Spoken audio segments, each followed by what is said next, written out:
Lemuria, Mu, antiguas ciudades y civilizaciones perdidas como la Atlántida, todas ellas solo mito, todas ellas guardadas en antiguos libros. ¿Y si no es así? ¿Y si realmente existieron y fueron la cultura madre de toda la humanidad?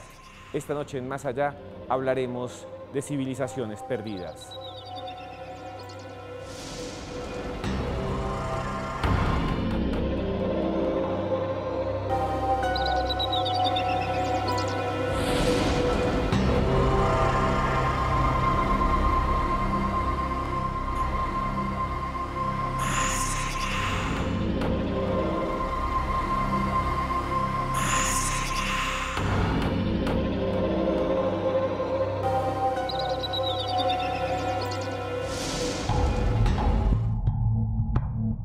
Nuestro mundo está lleno de lugares enigmáticos, lagunas, cordilleras y desiertos encantados que ocultan secretos que desafían nuestro entendimiento del universo.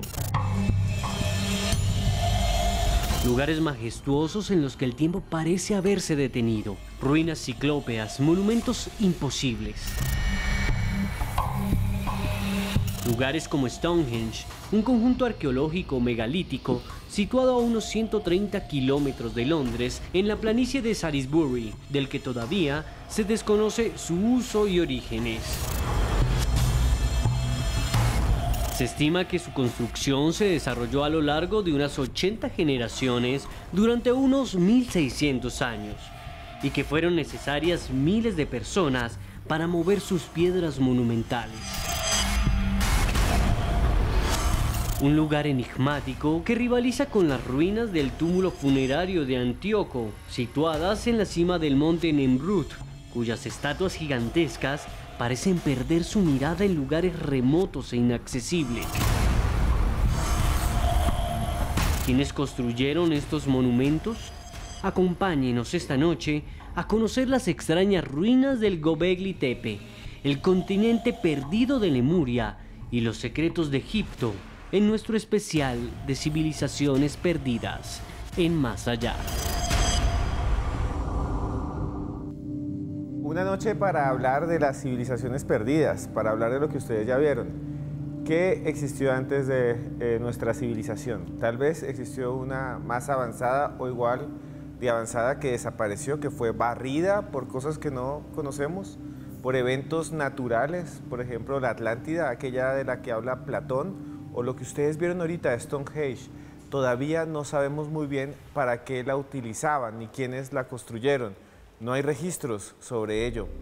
O, por ejemplo, Lemuria. Y para eso, para entrar a ese mundo de civilizaciones perdidas, hoy tenemos a alguien que ustedes piden todo el tiempo que esté en el set y por eso está en el set. Joana Arenas, muy buenas noches, Joana. Hola, Esteban, buenas noches. O sea, solo me trae el set porque me piden, no porque confíe en mí. No, por sus conocimientos, por todo. Gracias por estar acá. Esteban, gracias por sacarme de ese estudio perdido y, por supuesto, aquí vamos a tener a expertos en este tema. A unos invitados que a la gente le encanta que siempre estén aquí y ellos van a ser los encargados, por supuesto, de hablar de este contenido del día de hoy. Sí, y son dos personas que saben muchísimo, muchísimo de esto. Y para mí es un honor que estén acá. Realmente este tema de las civilizaciones perdidas es un tema que es muy profundo, muy largo a través de la historia. Siempre ha habido casos así, continentes enteros que se dice que desaparecieron, objetos extraños que aparecen. Para eso está aquí desde España el señor Jorge Luis Hermida. Muy buenas noches, profesor Hermida, ¿cómo está usted? Buenas noches, Esteban, y a toda la compañía que estáis ahí. Estoy perfectamente bien y más porque estoy en vuestra compañía. Muy buenas noches aquí.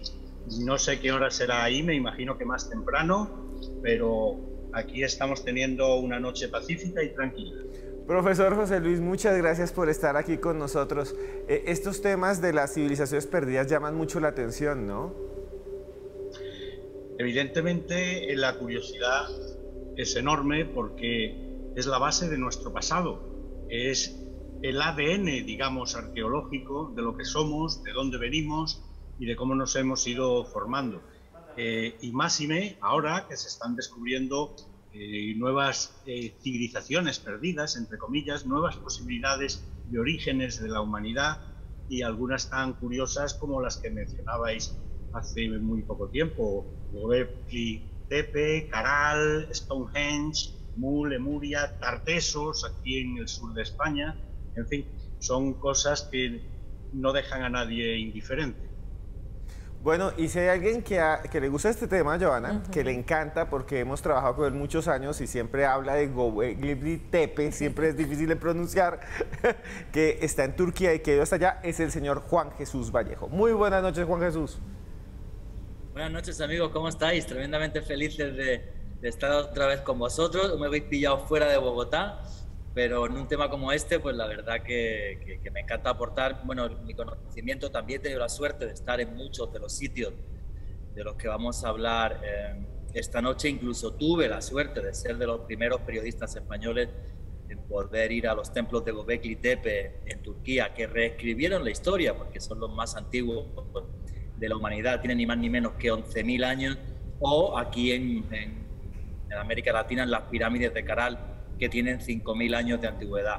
Y lo sorprendente de todo esto es que muchas veces pensamos que lo muy antiguo es primitivo, y cuando descubrimos esas pirámides, esos templos, esa complejidad y esa magia con la que vivía el hombre antiguo, a la vez que era capaz de mover rocas de muchísimos miles de kilos, pues esto nos maravilla porque es un pasado que no nos imaginamos hasta que lo tenemos delante. Y bueno, hay una cosa muy interesante y es que siempre existieron continentes perdidos. Joana, que está acá, nos ayudó a elaborar una nota impresionante sobre algo que se llamaba o que se propone que se llamó Lemuria. Obsérvenlo. En el siglo XIX, el geólogo inglés Philip Sclater teorizó la posibilidad de que en el pasado existiese un antiguo continente perdido para explicar el hecho de que existieran especies de lémures o parientes cercanos tanto en la India como en el sur de África. Un continente gigantesco anterior a la Atlántida, ubicado en el hemisferio sur, en el Océano Índico, que se extendía hasta las costas de Canadá y que pudiese haber albergado antiguas civilizaciones humanas, desaparecidas en medio de cataclismos devastadores. En 1875, Elena Blavatsky, estudiosa de textos esotéricos, manifestó haber visto un manuscrito del libro de Desian, un supuesto antiguo texto de origen tibetano, en el que se describían las razas que originaron a los humanos actuales. Una de ellas es la de los lemurianos. De acuerdo con Blavatsky, los lemurianos eran humanoides hermafroditas de entre 3 y 4 metros de estatura. Algunos tenían 4 brazos y piernas largas. Aunque en la actualidad se consideran a estas teorías como leyendas, existen algunos teóricos que consideran que es posible que existiese un antiguo continente en el lugar en el que se cree existió Lemuria. El misterio está servido. Bueno, esto sí es sorprendente. No sé usted, Joana, qué piensa de esto. Vea, Madame Blavatsky. Tenemos a Madame Blavatsky, tenemos científicos del siglo XIX, tenemos gente que dice que hubo un continente que unió a Asia con África y su nombre es Lemuria. Yo no sé qué pensar. Sí, Esteban, esto es uno de los misterios y de las leyendas pues que más impresiona debido a lo que usted estaba diciendo. Muchas personas han estudiado este caso y han dicho que efectivamente existió este continente del que no tenemos mayor información, del que no tenemos más que hipótesis sobre su creación, quienes vivieron allí, pero yo sí creo que el que es experto en este tema es el señor Juan Jesús Vallejo y quisiera, Esteban, que empezáramos con él preguntándole precisamente cuál es la historia de Lemuria, de dónde nace este mito sobre ese continente perdido. Bueno, la historia de Lemuria arranca en el siglo XIX, cuando este geólogo comenta que falta un continente en el mundo que pudiera explicar el hecho de que hay lemures, que son monos muy primitivos con la cola muy larga, en Madagascar y que también los había en Asia, y él no le encontraba una explicación. Realmente, el que existiera un gran continente ahí en el Pacífico, la tectónica de placas que se ha investigado a nivel geológico a día de hoy nos demuestra que no, ¿vale? Eso no es cierto. Ahora, que existieran grandes porciones de terreno sin ser un continente, pero sí alguna gran isla, y que hubo una civilización muy antigua ahí, pues deberíamos de tirar hacia los restos arqueológicos.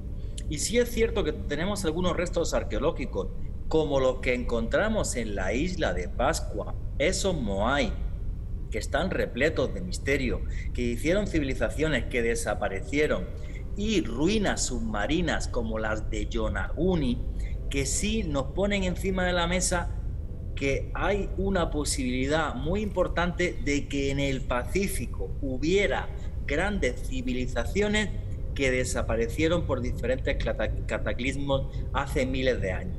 Y eso es con los hechos en la mesa, porque las ruinas submarinas de Yonaguni, ahí hay una imagen ahora mismo, que no hay quien las explique, ¿vale? ¿Cómo se hizo eso?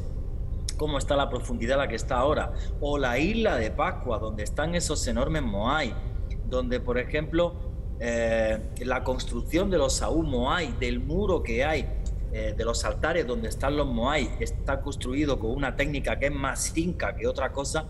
Realmente sí es un misterio muy difícil de explicar.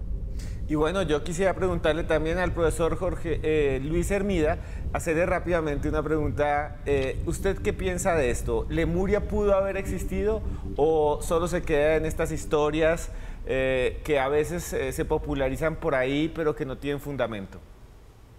Bueno, es que hay también un pequeño detalle más. Lemuria, hay estudiosos que la relacionan con la tierra de Mu, y la tierra de Mu tiene más visos de ser realidad. Incluso la tierra de Mu se menciona en los códices mayas, en el códice troano y cartesiano, que está precisamente en la Biblioteca Nacional de Madrid, donde nos hablan de la destrucción en una noche de la tierra de Mu. Y hay muchos estudiosos que relacionan Mu con Lemuria, incluso muchos estudiosos que curiosamente dicen que la esfinge de Giza en Egipto no es ni más ni menos que la reina de Mu. La esfinge de Giza tiene como sobrenombre en algunas tradiciones y en algunos escritos Kohol, que significa el terror, el miedo, y que parece ser que era una referencia a una reina de la tierra de Mu.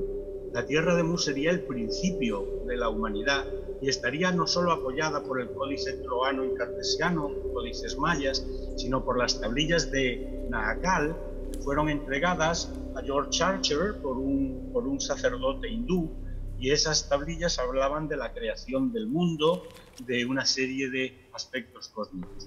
Entonces, si unimos en un salto atrevido, por supuesto, la tierra de Mu, el concepto de la tierra de Mu con Lemuria, tendría visos de ser una realidad más palpable que, como decía muy bien Juan G. Vallejo, la ciencia moderna no puede creer en ella porque las placas tectónicas no corresponden a la orografía del terreno donde se supone que estaba.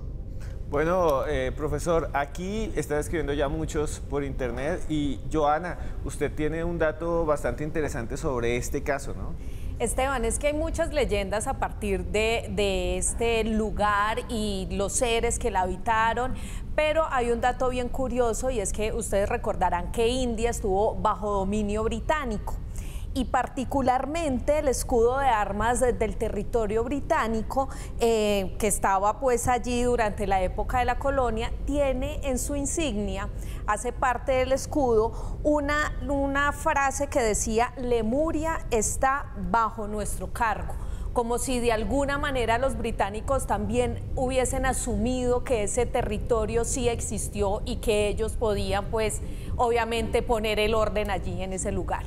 No, y hay muchas cosas más, lémures gigantes que se han encontrado restos óseos, ¿no? Extintos, que eran del tamaño que hace una persona y que fueron exterminados. Ya volvemos después de comerciales con más de estas civilizaciones perdidas.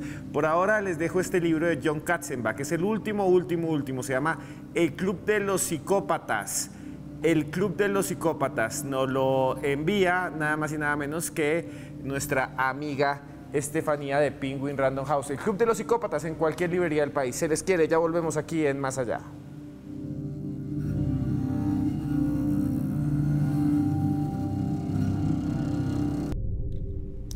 Continuamos en Más Allá en esta noche en la que estamos hablando de civilizaciones perdidas. Hay mucha gente escribiendo, nos preguntan desde todos los lugares del mundo. Un saludo grandísimo a todos los de Honduras, Nicaragua, Costa Rica.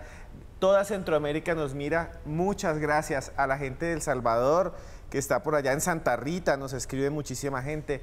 Santa Rosa, el sur de México, a todos ellos se les quiere muchísimo. Y bueno, Johanna, hay un tema que es bastante interesante y que sé que al público y a Juan Jesús le va a encantar. Esteban, Juan Jesús es experto en esta materia y se trata precisamente de una noticia que salió hace pocos años y es el descubrimiento de una cámara oculta en la Gran Pirámide de Giza. Veamos este reporte que es de RT y ya vamos con Juanje para que nos cuente más de este descubrimiento. La Gran Pirámide de Keops, Egipto, descubrieron una cámara gigantesca en el corazón del monumento. El Gran Vacío, como se denomina el hallazgo, mide 30 metros de largo, el equivalente a un avión de 200 plazas. Se desconoce por qué se construyó la cámara o si tiene algo de valor, ya que la estructura está totalmente cerrada y es inaccesible. El descubrimiento se hizo gracias a un escáner que permite medir los cambios de densidad dentro de las estructuras de piedra. Bueno, esto sí es sorprendente, Johanna, profesor y Juanje. Y Juanje es el experto, porque es que se encuentra una cámara secreta, una cámara oculta con aparatos, y no tenemos ni idea, pero es que la pirámide en sí misma es un misterio, porque muchos dicen que es más antigua incluso que la civilización egipcia, que nunca fueron tumbas, que nos han dicho un montón de cosas en la historia que no son reales, no sé. Aquí dejo a Juanje Vallejo. Juanje, ¿qué hablar de esta cámara y de todo este misterio? Bueno, vamos a ver. La única maravilla del mundo antiguo que queda en pie. Medía 146 metros de altura, más de 2,5 millones de bloques de piedra. No existe nada comparable a la Gran Pirámide de Giza a nivel arqueológico, a nivel mundial. El hecho de que haya aparecido esta gran cámara, que está justo encima de la Gran Galería, o sea, cuando uno entra en la Gran Pirámide, hay 3 cámaras. Yo tenía un permiso del gobierno egipcio y he podido estar en las 3. Y lo que se supone que es la cámara de la reina, la cámara del rey, hay una gran galería enorme. Y encima resulta ahora que hay un espacio muy similar a la gran galería que está vacío. Vacío, entre comillas. Sabemos que el espacio está ahí.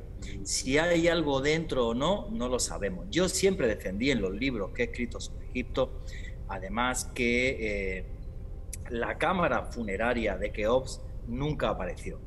Y siempre he defendido eso muy sencillo, pues porque cuando se entra en la pirámide, que lo hace Al-Mamun hace como unos 1000 años, el sultán turco, bueno, pues básicamente Al-Mamun no descubrió absolutamente nada, pero no descubrió ni siquiera restos de cerámica rota ni nada de un saqueo de una tumba. Y eso para mí es muy extraño. Entonces, ¿qué es lo que hay ahí? Pues no tenemos ni idea. Podemos hacer 1000 hipótesis sobre lo que hay dentro de ese hueco. Algunos piensan que está vacío, otros que no. Yo creo que no. Pero ¿qué es lo que hay? Eso es un misterio que no sé si algún día desvelaremos, porque la única forma sería hacer un pequeño taladro y meter una cámara con un visor infrarrojo para poder ver donde no hay luz. Sí, y es impresionante. No sé, Johanna, ¿qué piensa? Porque realmente las pirámides llaman muchísimo la atención, atraen a la gente, pero el hecho de que en este momento la Gran Pirámide tenga en el interior una recámara, un espacio inaccesible, que no tenemos ni idea qué es, pues realmente sigue siendo un misterio. Claro, y es que ahí es donde parte el misterio, que no podemos tener claro qué hay en ese lugar, como decía Juan Jesús, y finalmente pues parten las hipótesis como la de él, de que él cree que allí no hay nada. No sé, José Luis Hermida, ¿qué opina frente a este supuesto descubrimiento de hace unos pocos años? Pues no tengo ni una sola palabra más que añadir a lo que ha dicho Juanje, porque él es un experto de primera magnitud en Egipto, en las pirámides. Tengo noticias, evidentemente, del descubrimiento de esa cámara y comprendo que la única solución es la que él daba, hacer una perforación, un taladro y meter una cámara que hoy en día cualquier cámara miniaturizada de televisión es capaz de grabar en infrarrojo lo que hay. El caso es que interese saber lo que hay o no interese saber lo que hay. Yo les quiero hacer una pregunta a los tres, ya que estamos en este caso y estamos hablando de civilizaciones perdidas. ¿Qué creen ustedes que puede haber allí? ¿Qué puede guardarse en una recámara escondida porque es secreta, no hay nada que nos diga antes de su existencia. No hay ningún escrito de algún arqueólogo, egiptólogo, no hay ningún jeroglífico que hable de algo extraño que hay ahí, pero sí hay un montón de gente del mundo del misterio que dice que ahí puede haber lo que sea. No sé, Juanje, comencemos. Para mí, lo que está ahí es la tumba real del faraón Keops. Para mí. Nunca lo podré demostrar, pero lo defendí en mis libros antes de que apareciera esa cámara. Yo siempre defendí que la mayor obra de la antigüedad, la que más trabajo y más misterio nos dejó, y nunca se encontró ningún resto de tumba, y yo sí creo que es una tumba en la que el faraón Keops se conecta con las estrellas, y a la vez las pirámides nos reflejan la constelación de Orión sobre la Tierra, que es el Duat, que es la puerta al más allá. Siempre lo defendí. Yo siempre defendí que la tumba del faraón Keops estaba ahí. Lo que pasa que en principio yo no pensaba que encima de la Gran Galería. Yo defendía en mis libros que estaba debajo de la cámara de la reina, no ahí. El escáner, el scan pirámide ha sido clarísimo. Hay dos cámaras, no solo esa, hay una segunda. Y yo lo que creo es que la tumba de Keops está ahí. O sea, yo no creo que la mayor obra de la antigüedad, la que más misterio nos ha dejado, haya sido tan fácil de saquear y de sacar la tumba. Yo creo que el ingeniero que hizo esta pirámide, que no sabemos exactamente quién fue, realmente fue un genio y preservó la tumba de Keops hasta la eternidad. Mire, Joana, aquí hay gente escribiéndonos un montón de cosas porque les encantó el tema con el numeral de esta noche, que lo tienen aquí al lado, que nos está escribiendo, no, y si adentro hay un ovni, y si es el templo de los reptilianos. Siempre hay gente que pregunta esto. Yo lo leo porque, con todo respeto, todo lo que ustedes me están diciendo lo transmito, y si usted cree en eso, pues ahí está, pero aquí tenemos diferentes opiniones. ¿Qué piensa usted, Joana? Es que las pirámides nos atraen un montón. Claro, es que las pirámides obviamente llaman la atención por su majestuosidad, por su historia, por todo lo que hay alrededor de ellas, pero pensar pues que ahí nos vamos a encontrar un reptiliano o algo así, no creo que, o sea, es un poco incoherente, Esteban, un poco loco, pero también respetable que la gente piense ese tipo de cosas. Claro, pero lo que sí podemos encontrar es algo que cambie la historia. Exactamente. Algo que cambie la historia. No sé qué piensa el profesor Hermida. Pues yo voy a aventurarme a hacer una predicción. Aparte de estar de acuerdo con Juan Jesús, que puede ser la tumba de Keops, pues creo que ahí vamos a encontrar una serie de inscripciones que hasta ahora no se conocen por su naturaleza y que nos van a dar probablemente alguna de las claves de la construcción misteriosa, mágica de la Gran Pirámide y de las pirámides en general, y su conexión probablemente con seres de Orión. Bien, nosotros ya mismo vamos a volver con otro tema espectacular. Por ahora le dejemos este libro a todos ustedes, del reconocido periodista Álvaro Vélez. Un viaje por el mundo de 24 crónicas. Véanlo aquí, se llama Un Mundo Raro. A los que les gusten las cosas raras, aquí está Un Mundo Raro. Nos lo envía Camila Melo y me dijo lo que tenía que decir y se lo dije. Se le quiere. Ya volvemos aquí en Más Allá.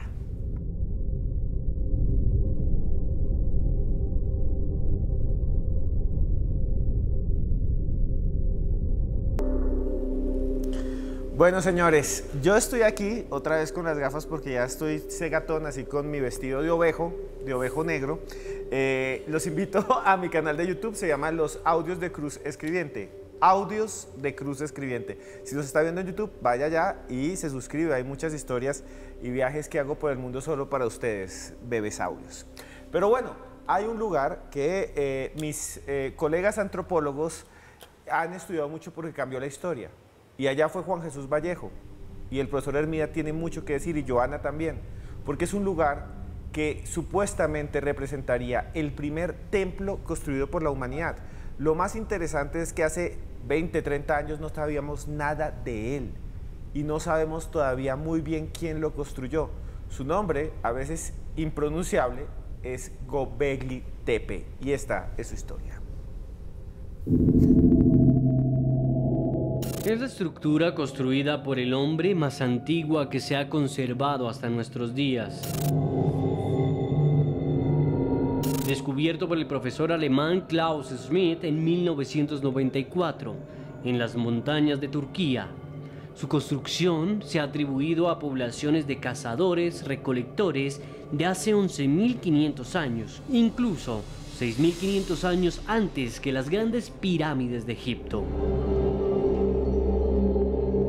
Se trata de un complejo religioso repleto de ídolos y figuras que nos recuerdan deidades aterradoras. Sus habitaciones, utilizadas probablemente para la ejecución de rituales, poseen altos pilares de unos 5,5 metros de altura en forma de T, cuyo uso es hasta ahora desconocido. ¿Quién construyó Göbekli Tepe y para qué? Lo analizamos aquí, en Más Allá.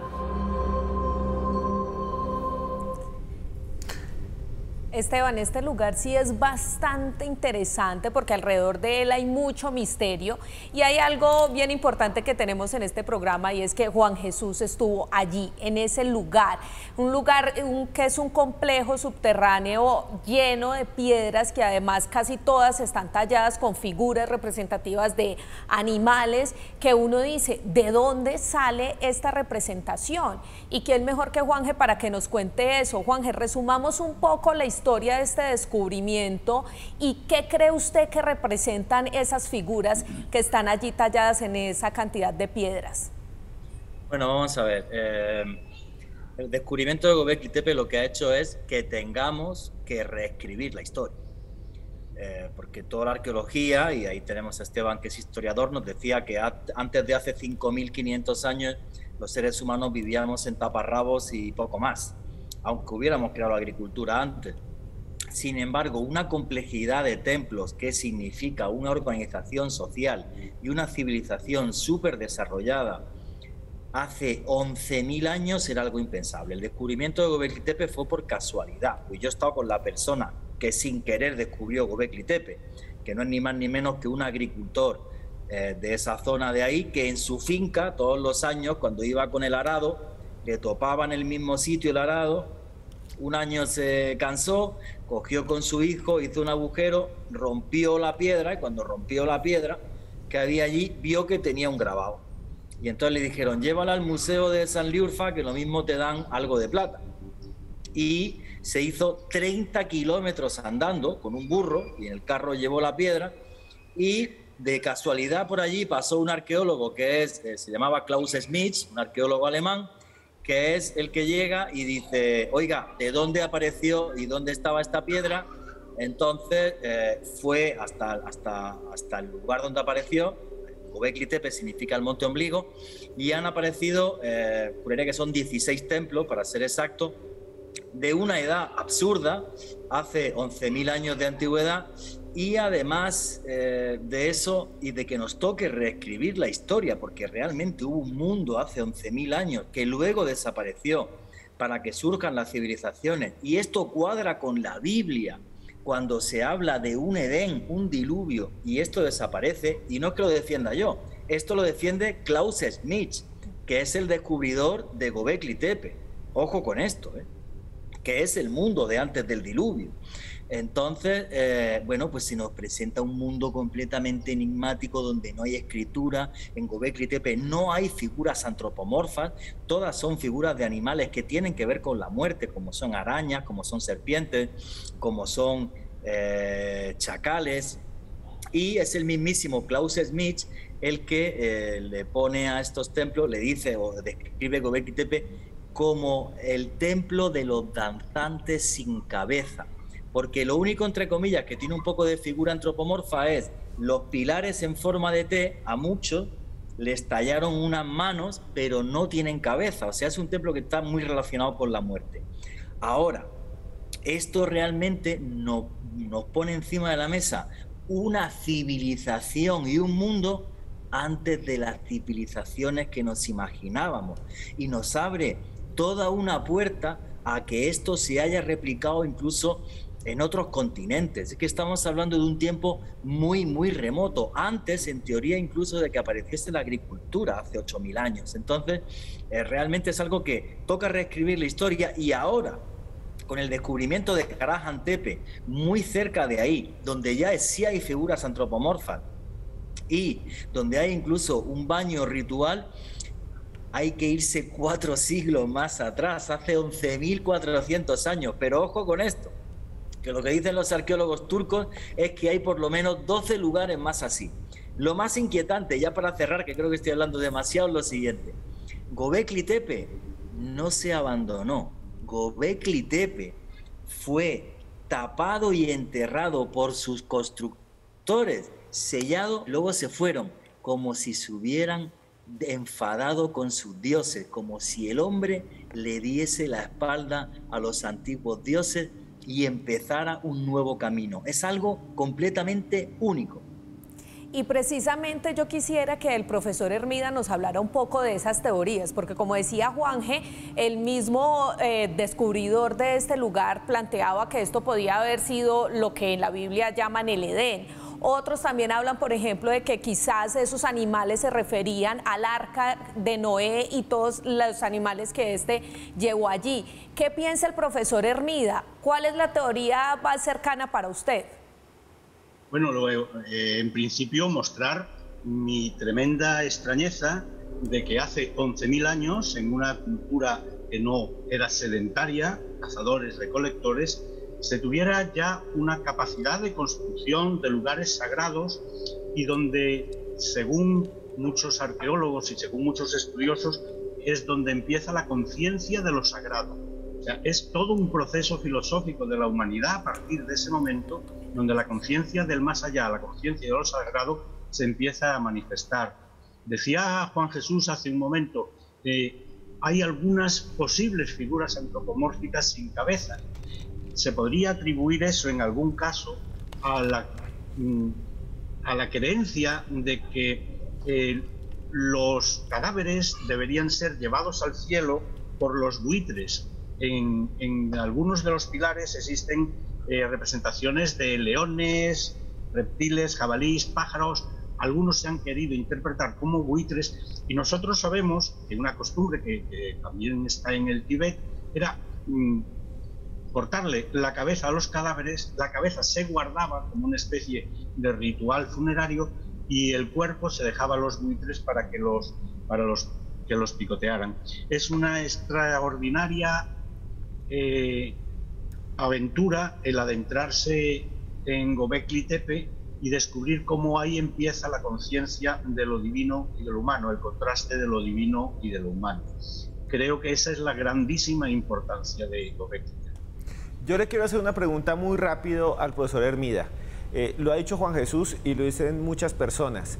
Tal vez hay una idea extraña en esos pobladores que es taparla, esconder esos templos. Y eso significa algo muy fuerte, porque para que uno pueda esconder sus propios templos o ocultarlos es que algo muy, muy fuerte haya sucedido, una invasión o una tragedia que hace que la gente no quiera ya sus dioses, unos nuevos dioses. No sé qué piensa el profesor Hermida brevemente antes de ir a comerciales.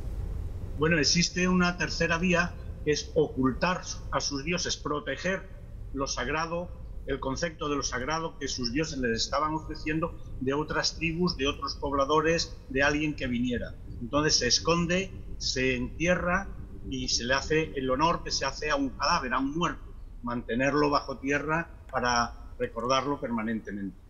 Bueno, muchas gracias. ¿Existió otra humanidad?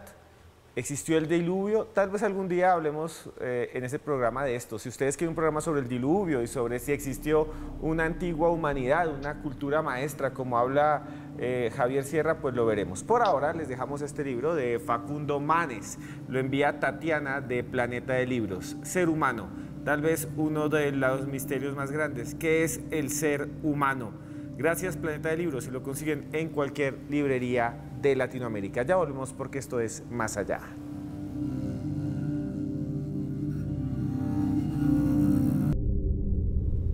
Continuamos en Más Allá. Esta noche sí que están escribiendo, maldita sea, por el numeral Civilizaciones. Benditos sean ustedes, se les quiere, benditos. Civilizaciones Más Allá, Civilizaciones Más Allá. Vea, Villar Arturo, bendito Carechimba, bendecido sea Fierita 83, bien bendecida sería Sarita Trejos. Y también Tulio el Calvito Fernández. A él un saludo grandísimo. Bueno, Joana, ahí hay un montón de gente también escribiendo, ¿no? Hay muchos más. Está por acá Lili Fortaleza, Joanny Bernal, Juan Esteban Millán, Alex, que siempre están por ahí conectados, César Estupiñán, a todos muchas gracias por escribir con el numeral de hoy, que es Civilizaciones Más Allá. Y bueno, muchos preguntan, por ejemplo, Lili Fortaleza es de Argentina, hay mucha gente también que nos ve en Perú y también en Antigua, Guatemala. Un saludo a todos los de Antigua. Pues bien, en Perú hace poco, relativamente, se descubrió una civilización que es milenaria, que también cambió la historia. Les estoy hablando de Caral. Cuando en Egipto se comenzaban a construir las pirámides, la civilización Caral florecía aislada del mundo en el valle de Supe, en Perú. Se trata de un complejo repleto de habitaciones misteriosas, edificios y pirámides conectadas astronómicamente con la luna. Lugares enigmáticos, símbolos y construcciones cuyo significado se pierde entre la bruma del tiempo. En el año 2019, arqueólogos peruanos descubrieron un mural de 3.800 años. La compleja escena tallada incluye la imagen de un humanoide con forma de sapo, 4 cabezas humanas con serpientes rodeándolas y lo que parece ser una semilla que posee forma de rostro. Los relieves están en un muro de 2,80 metros de ancho y 1 metro de alto, y fueron encontrados en una antesala al patio ceremonial del templo. ¿Quiénes serán los habitantes de Caral? En Más Allá abrimos la puerta del misterio. Y precisamente para hablar de Caral, que es la civilización más antigua de América, pues quisiera preguntarle al profesor Hermida, ¿qué hay por decir de esto, profesor Hermida? Este lugar que además es bien particular porque si lo analizamos tienen unos avances tecnológicos impresionantes.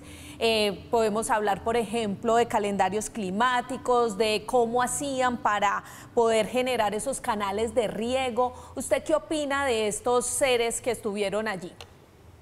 Pues en primer lugar tengo que decir una cosa que me llena de satisfacción. Caral, la civilización Caral, fue declarada Patrimonio de la Humanidad por el Comité del Patrimonio Mundial de la UNESCO en Sevilla, donde yo vivo, el 28 de junio del 2009. Yo, por circunstancias de la vida en aquella época, tuve un cierto contacto indirecto, por supuesto, con algunas de las personas a través de la radio que participaban en estos estudios y en esta declaración. Y me decían que era algo tremendamente extraordinario. Una ciudad sagrada, una ciudad en el Valle del Supe que se comunicaba además a través de sus líneas comerciales, unos 30 kilómetros, con las ciudades de la costa, que tenía una evolución científica abstracta bastante curiosa. Ya conocían el quipu, ha aparecido un quipu entre los restos de la civilización Caral, y que su destrucción fue una destrucción probablemente por causas naturales, entre las que no descartaban el famoso fenómeno del Niño. Luego es una civilización, yo diría casi mágica, por no decir otra cosa, la más antigua de la civilización prehispana, y que desde hace mucho tiempo está considerado como la cultura o la civilización andina más importante de la zona de Sudamérica. Y ya les digo, tuve la suerte de seguir el nombramiento de estos terrenos, de esta civilización, como algo de patrimonio de la humanidad a través de la UNESCO. Y bueno, profesor Hermida, hay una cosa muy interesante que le voy a preguntar a Juan Jesús Vallejo, y es que es otra de esas civilizaciones perdidas, otra de esas civilizaciones que aparecen hasta hace muy poco tiempo. O sea, hace unos 40 años sabíamos de los incas, sabíamos de Chavín, sabíamos de muchas partes, pero Caral de pronto surge de un momento a otro, y en el año 2019, hace un par de años, por primera vez sale un mural gigante con seres antropomorfos, humanoides, unos con forma de rana, otros, dice la arqueóloga, que parece una semilla, con un rostro gigante, a veces aterrador. No sé qué piensa Juan Jesús de este misterio llamado Caral. Bueno, ahí juraría que sí, que fui el primer periodista español que llegó a Caral, justo cuando Ruchad hace públicas las pruebas de carbono 14 que demuestran que Caral tiene 5.000 años de antigüedad, que las pirámides en América son anteriores a las pirámides en Egipto. No son pirámides convencionales como las que vemos en Egipto, ¿vale? Sino que son formas piramidales y y delante tienen, por ejemplo, grandes plazas donde se pueden hacer rituales con huecos. Una cosa que es tremendamente curiosa, por ejemplo, en Caral, es toda la parafernalia que hay en torno al fuego, ¿vale?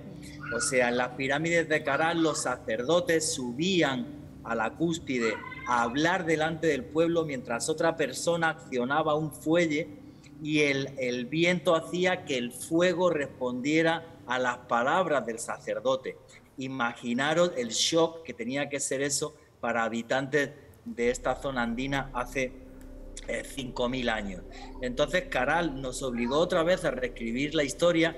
Son complejos piramidales, repito, no solamente la pirámide en sí, sino son mucho más complejos y es algo donde se está investigando todo, porque Caral también nos demuestra que el desierto, los Andes y la selva amazónica estaban en continuo contacto. Aparecen quipus, por ejemplo, mucho antes que en los Andes, miles de años atrás, o plumas, por ejemplo, de aves amazónicas. O sea, un mundo y una América increíblemente desarrollada hace 5.000 años.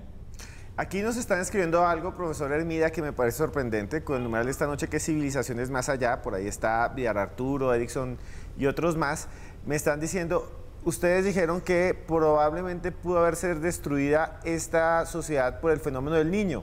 Eso es muy parecido a los mitos del diluvio. ¿Qué piensan? ¿Qué piensa, profesor Hermida? Porque el diluvio está en todas partes, ¿no? En todas las culturas. Sí, el diluvio es un mito universal que está en todas las culturas. Antes mencionábamos Mu, Lemuria, está en todas las culturas la destrucción a través de erupciones volcánicas y de diluvios que provocan pues tsunamis y una serie de fenómenos. Y el fenómeno del Niño pues no deja de ser una alteración brusca del fenómeno del mar, que llega acompañado en muchísimas ocasiones por grandes diluvios, grandes tormentas y lluvia abundante, lluvia totalmente descontrolada. Entonces no va desencaminado nuestro oyente, al que saludo desde aquí, en el sentido de que, bueno, encaja también en la destrucción del mito, en la destrucción del diluvio, y que fue el diluvio mucho más universal de lo que nosotros pensamos, que cubrió probablemente gran parte del planeta Tierra, elevando casi 20 metros, según algunas teorías, en algunas zonas, el nivel de las aguas. Y desde luego en casi todas las civilizaciones y en casi todos los mitos está. Pero es que Caral es muy especial. Caral, para los 5.000 años de antigüedad, conocía la música, los instrumentos de viento, las cornetas de hueso de venado, las flautas de huesos de cóndor, tejían el algodón, tenían conocimientos de astronomía bastante exactos. Es una civilización oculta, como usted dice, Esteban, escondida hasta ahora, pero que aparece con todo su esplendor actualmente. Y por supuesto estoy de acuerdo que pudo ser destruida por fenómenos naturales, entre ellos un diluvio. Y Juanje, yo quería preguntarle, porque hay muchas referencias de esta civilización y cómo a través de sus avances tecnológicos pues podían generar cosechas, podían intercambiar incluso alimentos, pero de rituales como tal, ¿hay alguna referencia? ¿Se sabe algo al respecto? No tenemos textos escritos, solamente la importancia del fuego, por la cantidad de carbones que hemos encontrado y porque el fuego estaba relacionado directamente con esa estructura de la pirámide hacia afuera, hacia la plaza que hay fuera, y está claro que se podía avivar el fuego y ponerlo en la dimensión que uno quería, modulado por las palabras de alguien, que es una tecnología increíble para hace 5.000 años. Es lo que sabemos, la importancia del fuego en Caral, pero realmente cómo era ese tipo de rituales, a qué le rezaban, ni siquiera el idioma que hablaban, no tenemos absolutamente ni idea. Es un mundo de hace 5.000 años que se ha descubierto hace muy poquito. Juanje, también quiero leerle, la BBC de Londres publicó en el 2019 que este mural que estábamos viendo de 3.800 años, lo que se piensa tiene 3.800 años, muestra por primera vez figuras de dioses y que la mayoría de estos dioses tienen que ver con el agua y que es un lugar muy misterioso y que tal vez nos hable de que vivieron una gran escasez, ¿no? Me gustaría que volviéramos a hablar sobre eso, si podemos colocar la imagen un momentico, y es por primera vez surgen figuras, no tenemos escritos, pero aparecen figuras humanas en un mural de piedra en el que parece mostrarse que hubo algo extraño que los impactó, como si hubiera habido una gran sequía, un gran cambio. Aquí lo vemos, incluso hay esa figura que le quiero mostrar ahí en el centro. 3.800 años tienen estas figuras y vea una serpiente y son muchos reptiles y muchos arqueólogos dicen literalmente que debieron haber vivido un periodo de escasez de agua, especialmente este ser muy extraño, amorfo, un rostro del cual parecen salir raíces. Las arqueólogas peruanas dicen que se trata de una semilla humanoide. ¿Qué piensa usted de estas figuras encontradas en Caral hace tan poco tiempo? Bueno, el agua era fundamental por dos razones muy claras en Caral. Primero, porque está muy cerca de la costa y una gran cantidad de alimento que ellos tomaban era de origen marino.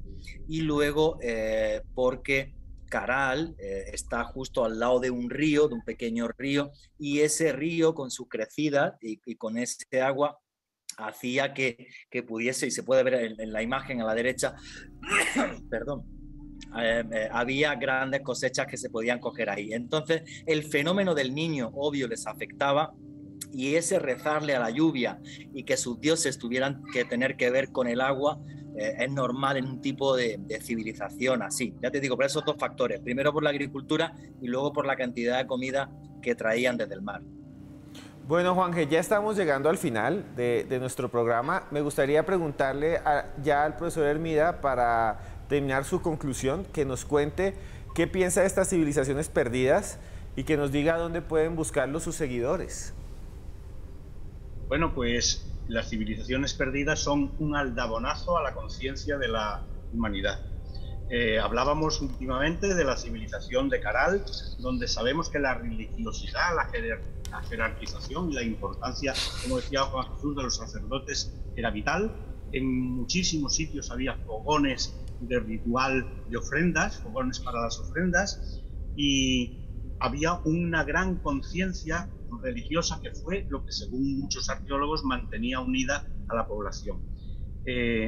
Nosotros tenemos muchas más civilizaciones perdidas. En Andalucía tenemos Tartesos aquí en Sevilla, en toda Andalucía, en la orilla del Guadalquivir, donde tenía una metalurgia, un comercio, incluso con el rey Salomón, y algún otro día, si ustedes lo tienen a bien, hablaremos de un famoso cuarto rey mago, de una tradición de un cuarto rey mago, que venía y fue a adorar al niño Dios, procedía de Tarsis, de Tetis, de la Andalucía que nosotros conocemos. Y entonces es vital saber que estas civilizaciones lo único que vienen es a confirmar todas nuestras leyendas, muchas de nuestras creencias y sistemas de jerarquización, de dominio, de control, de comercio, que ya existían antes, que nosotros creemos que los hemos inventado hace poco, pero ya existían antiguamente. Una de las cosas que más me llama la atención de esta civilización es la aparición de Kiku,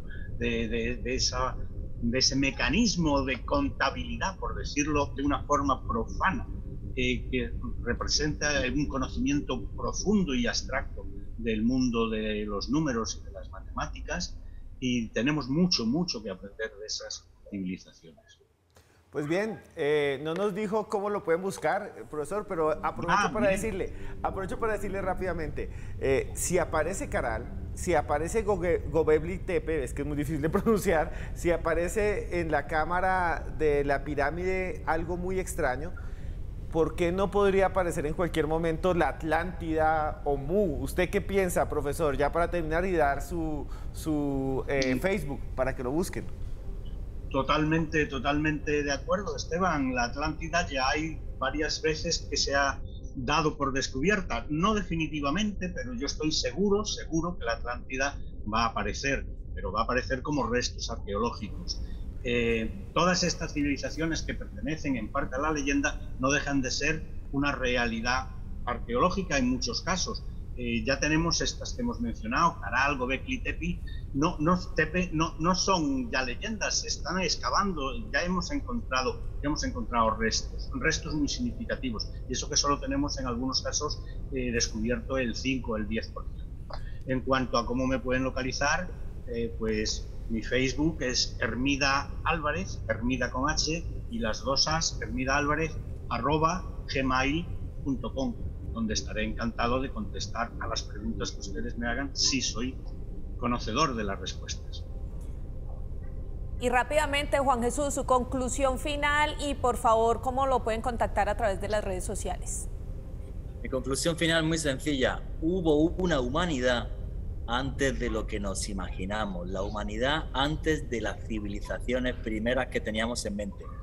Eso lo demuestra Göbekli Tepe, Karahan Tepe, lo demuestra Caral, también aquí en América Latina.